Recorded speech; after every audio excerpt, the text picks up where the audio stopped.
रात सा दिन हो गया, फिर रात आई और काली। लग रहा था अब न होगा इस निशा का फिर सवेरा।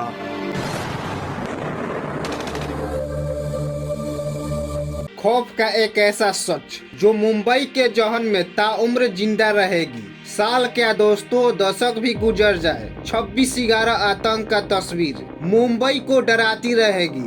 10 आतंकियों ने मुंबई को खून के रंग में रंग डाला, जिससे पूरा देश थर्रा उठा। पूरे 60 घंटों तक मुंबई में होटल ताज से लेकर होटल ट्राइडेंट तक सिर्फ गोलियों की गड़गड़ाहट गूंजती रही। दोस्तों, आज हम मुंबई के आतंक का वह अतीत जानेंगे जो अभी तक आपने सुना नहीं होगा।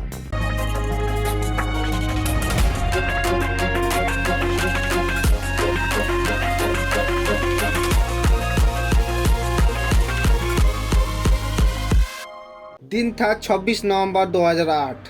शाम का वक्त था। मुंबई हर रोज की तरह चहलकदमी कर रही थी। जैसे जैसे रात बढ़ती गई, वैसे वैसे मुंबई के सड़कों पर चीख पुकार तेज होती गई।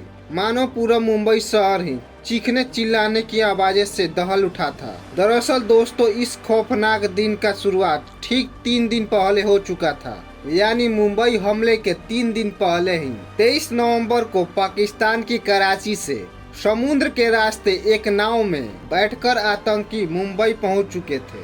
दरअसल ये नाव भारतीय ही थी, जिसको कब्जे में लेकर पाकिस्तान के आतंकवादी भारत पहुंच चुके थे। करीब करीब 8 बजे का समय हुआ होगा। पाकिस्तान के वे सारे आतंकवादी कोलावा के पास मछली बाजार में उतर चुके थे और यहाँ से वे सभी आतंकवादी 4 अलग अलग गुटों में बंटकर अलग अलग दिशाओं में बढ़ चले थे। बताया यह जाता है कि जब वे आतंकी मछली बाजार में उतरे थे तो मछुआरों को उन पर शक हुआ था। वे पुलिस कंप्लेन भी किए थे, लेकिन पुलिस उस बात पर कोई भी खास ध्यान नहीं दिया। उसी ही रात पुलिस को 9:30 बजे के आसपास छत्रपति रेलवे टर्मिनल पर गोलीबारी की खबरें मिली। बताया यह गया कि रेलवे के मुख्य हॉल पर 2 हमलावरों ने अंधाधुंध गोलियां चलाई, जिनमें से एक था मोहम्मद अजमल कसाओ। वे दोनों आतंकवादी लगभग 15 मिनट तक ताबड़तोड़ गोलियां चलाते रहे, जिसमें तो 52 लोगों की मौत भी हो गई। इसी तरह कुछ दिनों तक अलग अलग लोकेशनों पर गोलियों की गड़गड़ाहट गूंजती रही और इनमें लोग मारे गए और घायल भी हुए। पर यहाँ इंटरेस्टिंग चीज यह थी कि पुलिस इसमें कुछ भी कर नहीं पा रही थी।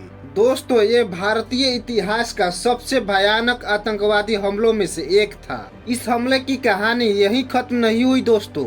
इसकी शुरुआत तो 23 नवंबर के बाद 25 और 26 नवंबर को हुई, जब मुंबई के ताज होटल पर आतंकवादियों ने हमला कर दिया। मुंबई के दिल कहे जाने वाला ताज होटल उस समय का बहुत बड़ा फेमस होटल हुआ करता था।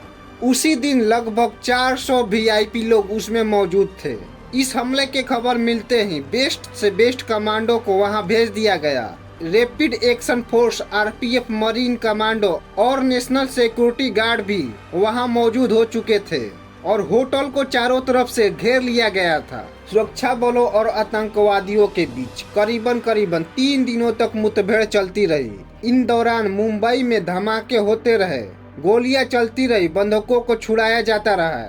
सिर्फ भारत ही नहीं, पूरी दुनिया ताज होटल पर अपने नजर गड़ाए हुए थी। हालांकि राहत की बात यह रही कि उन सभी आतंकवादियों को सफाया कर दिया गया और कसाब नाम का एक आतंकवादी, उसको फांसी पर चढ़ा दिया गया। यहाँ पर बताया यह जाता है कि 26/11 की पूरी कहानी में 160 से ज्यादा लोग मारे जा चुके थे, 300 से ज्यादा लोग घायल भी हो चुके थे। इस पूरी कहानी में एक हीरो जो हमें छोड़कर चला गया, वो था शहीद मेजर उन्नी कृष्णन।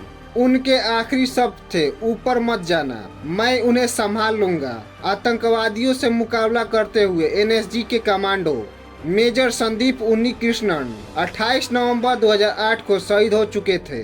दोस्तों, हम सभी की तरफ से 26/11 के वे सभी शहीदों के लिए अश्रुपूर्ण भावपूर्ण नमन। जब तक भारत वर्ष रहेगा, तब तक दुनिया उनको याद करती रहेगी। जय हिंद।